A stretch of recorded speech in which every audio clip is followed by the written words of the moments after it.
तो आज की वीडियो हमारे लिए कुछ अलग होने वाली है, क्योंकि आज की वीडियो में हम कुछ अलग टॉपिक पे बात करने वाले हैं। रिलेशनशिप में हो, ब्रेकअप हो गया, पार्टनर चला गया, रो रहे हो, गिड़गिड़ा रहे हो, भीख मांग रहे हो, फिर भी पार्टनर आ नहीं रहा है और तुम मजनू बन चुके हो, देवदास बन चुके हो, है ना। ऐसा कुछ चल रहा है ना। चाहे तुम लड़के हो, प्यार तो दोनों साइड से होता है ना। एक साइड जब ब्रेकअप होता है तब आती है बहुत पंगे वाली सिचुएशन, और पार्टनर की रातों की नींद, दिन का चैन, सब कुछ ख़त्म, कोई अच्छा नहीं लगता, बस रोना धोना, बस कैसे भी करके वो आ जाए। भगवान से प्रार्थना, अगर कोई बोल दे कि तुम्हारे कि मैं तुमसे इतने रुपए लूँगा, तुम्हारा काम कर दूँगा, भाई तुम देने के लिए तैयार हो जाते हो। पर भाई मुझे कुछ नहीं देना, मुझे सिर्फ आपका एक सब्सक्राइब चाहिए। आज की वीडियो में हम इस टॉपिक पे बात करेंगे कि पार्टनर तुम्हें छोड़कर चला गया तो ऐसा क्या कर दे जिससे पार्टनर तो वापस आएगा।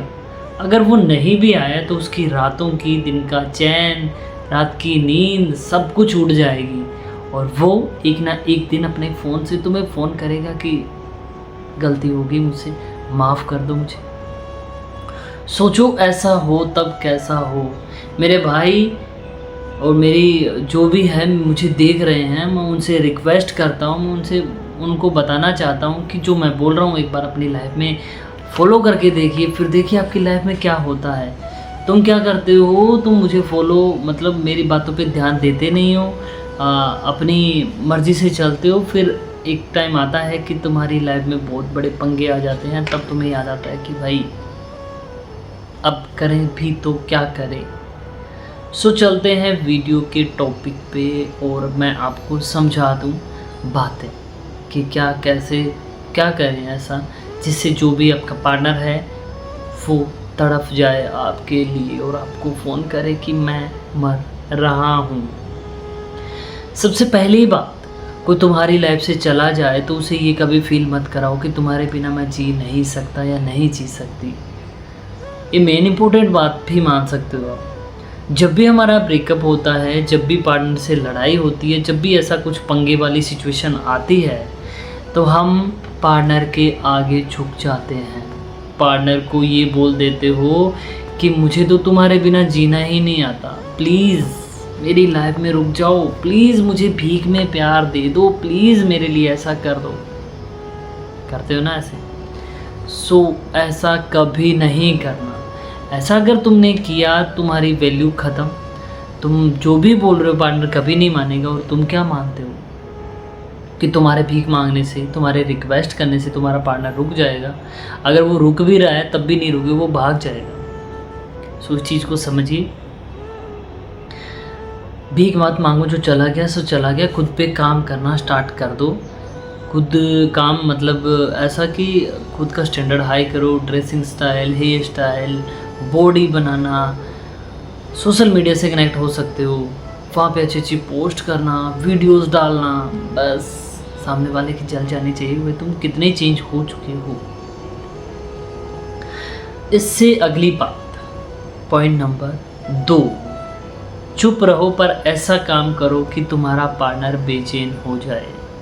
देखो, ये पहले टॉपिक के साथ जुड़ी हुई बात है। अगर तुम अपने पार्टनर से भीख मांग रहे हो, अगर वो रुक भी गया तो क्या भरोसा कि वो लॉन्ग टाइम तक चलेगा।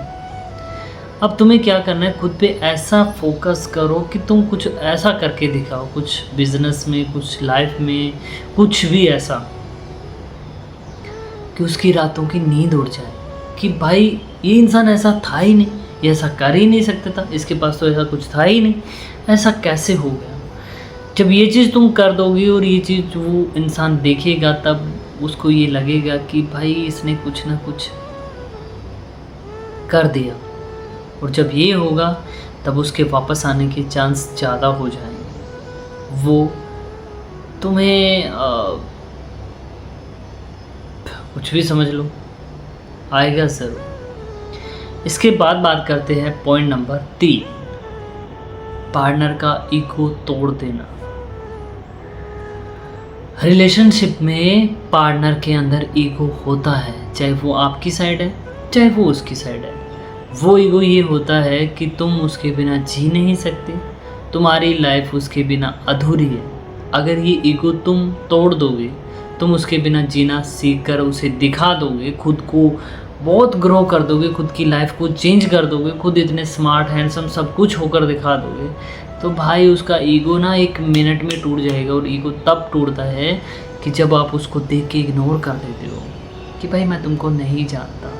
उस टाइम उस इंसान का ईगो ख़त्म हो जाएगा और उसे पता चल जाएगा कि अब तुमने उसके बिना जीना सीख लिया है।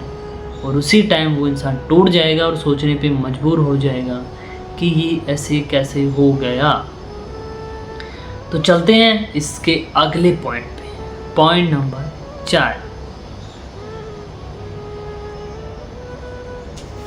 अपनी लाइफ पे अच्छे से फोकस करिए, क्योंकि जब तुम अपनी लाइफ पे फोकस करोगे, अपनी लाइफ को बिल्ड करोगे, अपने काम धंधे पे फोकस करोगे, और तुमने कोई अगर बिज़नेस कर रहे हो तो बिज़नेस में ग्रो किया, अगर कहीं जॉब कर रहे हो तो अच्छा तुमने जॉब अचीव कर ली, तो वो इंसान एक ना एक दिन तुम्हें ज़रूर मैसेज करेगा और उस मैसेज का इंतज़ार करना है। क्योंकि तुम कभी उसे मैसेज मत कर देना, अगर तुमने कर दिया तो पलड़ा सब खत्म हो जाएगा, तुम्हारी बेइज्जती हो जाएगी। भाई ये तो क्या है, खुद पे काम करो, खुद की लाइफ को बिल्ड करो, उसका मैसेज एक दिन ज़रूर आएगा।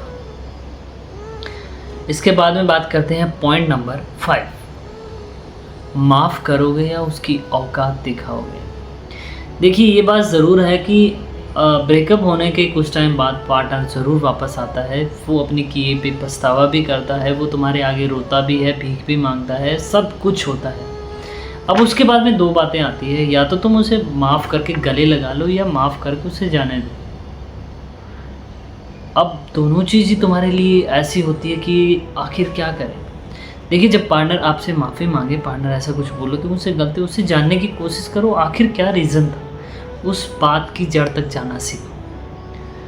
क्यों छोड़ा, कैसे छोड़ा, आखिर ऐसे क्या चीज़ हुई थी कि तुमने मेरे बुरे वक्त में, मेरे उस टाइम पे तुमने मुझे छोड़ दिया, मैं रोता रह गया था, तुम चली गई और अब वापस आई हो, क्या लेने। क्योंकि उसके जाने के बाद तुमने खुद पे बहुत काम किया है, खुद की लाइफ बहुत मेंटेन की है, खुद पे इतना वर्क किया है कि तुम यहाँ से यहाँ पहुँच चुके हो, और अब वापस वो आ चुकी है और वैसे ही वापस होगा। अब तुम्हारे पे डिपेंड करता है कि तुम्हें उसके साथ रहना है वही लाइफ, या तुम्हें आगे बढ़ना है। तो सोच समझ कर तुम ये दिखाओ कि तुम्हें उसकी औकात दिखानी है, तो उसे बोलो कि माफ़ भी नहीं किया, और कुछ ऐसा करो जैसे कि उसने अपनी माफ़ी मांगी तो चुप रहो, साइलेंट रहो और निकल जाओ वहाँ से। क्योंकि साइलेंट बहुत तगड़ी चीज़ है, चुप रहना। अगर तुम चुप रह गए, तुमने कुछ नहीं बोला, तो भाई पार्टनर बहुत बुरी हो जाएगी। सो चलते हैं नेक्स्ट टॉपिक, पॉइंट नंबर 6। किसी और के साथ थी और तुम्हारे पास वापस आ गई। ऐसा होता है ना कि वो किसी और के साथ रिलेशन में थी, किसी और के साथ बहुत खुश थी, तुम्हें छोड़कर चली गई, तुम रिक्वेस्ट किया, तुमने सब कुछ किया, पर फिर भी वो तुम्हारे साथ नहीं रही, तुम्हें छोड़ के निकल गई। थोड़े टाइम बाद आ गई, भीख मांगी, सॉरी बोला, मुझसे गलती हो गई, तो क्या तुम उसे एक्सेप्ट कर लोगे? ये चीज़ बहुत डिफ़िकल्ट होने वाली है भाई मेरे दोस्त। इस चीज़ को समझो कि अगर कोई इंसान आपको छोड़कर घूम फिर के आपके पास वापस आया है, तो तुम्हें ये जानने की कोशिश करनी चाहिए कि आखिर वो क्यों गया, ऐसा क्या रीज़न था जिसने मुझे छोड़ दिया। ये चीज़ जानने की कोशिश करो। अगर तुम्हें लगे कि उसके पास ऑप्शन नहीं था, कुछ दिक्कत थी, कुछ हो गया था, तो अगर आपको लगता है कि सही है तो आप उसके साथ रिलेशन में वापस आओ। अगर आपको लगे कि वो सही नहीं है तो आप उस रिलेशन से निकल जाओ। इसके बाद में आते हैं सबसे लास्ट पॉइंट पे, क्या अब उस पे भरोसा किया जा सकता है? ये सवाल जवाब बहुत अजीब चीज़ है। आप सोच के देखिए कि तुम्हारे साथ वो रिलेशन में थी 5 साल, 10 साल, 2 साल, 1 महीना, 2 महीना, जितना भी था, तुम्हें छोड़कर वो चली गई, तुम रोई, गिड़गिड़ाई, भीख मांगी, तुमने सब कुछ किया, पर फिर भी वो नहीं रुका। आज अब तुम उसे भूल चुके हो, तुम उसको अपने दिल दिमाग से सब जगह से निकाल चुके हो, तब वो इंसान एक बार फिर तुम्हारी लाइफ में एंट्री मार रहा है कि भाई मेरे से गलती हो गई, मुझे तुम्हारे साथ वापस रहना है, तुम्हारे साथ इस रिलेशन में वापस आना है, मैं तुम्हारे बिना रह ही नहीं सकती। तुम्हारे ऊपर डिपेंड करता है कि तुम क्या उस पर भरोसा कर सकते हो और क्या वो लड़की या क्या वो लड़का उस भरोसे के लायक है। अगर तुमने ये चीज़ कर ली तो तुम समझ जाओ कि वो रिलेशन एकदम पक्का होने वाला है, और अगर वो भरोसे के लायक नहीं है तो भाई उस रिलेशन में बिल्कुल भी मत जाना। अगर चले भी गए ना तो तुम्हारी लाइफ झंड हो जाएगी। सो मैंने जो टॉपिक तुम्हें बताए हैं उन टॉपिक पे काम करिए और अपनी लाइफ को अच्छी बनाइए। अगर तुम इस टॉपिक पे काम करोगे कि आने वाला तुम्हारा रिलेशन बहुत अच्छे होने वाला है, और जो इंसान तुम्हें छोड़ के गया है ना भाई उसकी बैंड बज जाएगी और वो इंसान तुमसे भीख मांगने के लिए तैयार हो जाएगा। और अब तुम्हारे हाथ में है कि उसको भीख कैसे मंगवाना है। तुम्हें अपनी लाइफ पे काम करना है या उसी चक्कर में वापस जाना है। तुम्हारे हाथ में, जो तुम्हारा मन वो तुम करो। मेरा काम समझाने का, मैंने तुम्हें समझा दिया, आगे तुम्हारी मर्जी जो तुम्हें करना है। सो मिलते हैं कल एक नेक्स्ट वीडियो में नेक्स्ट टॉपिक के साथ। तब तक के लिए प्लीज़ मेरे चैनल को सब्सक्राइब कर देना। और हाँ, यहाँ पे मेरे नंबर दिए गए हैं, जिस किसी को मेरे से बात करनी हो आप मेरे को व्हाट्सअप मैसेज कर सकते हो, आपका रिप्लाई दूंगा। जो भी बात होगी, जो भी डिस्कस होगी अपनी पर्सनल रहेगी। सो थैंक यू इतना ज़्यादा प्यार देने के लिए।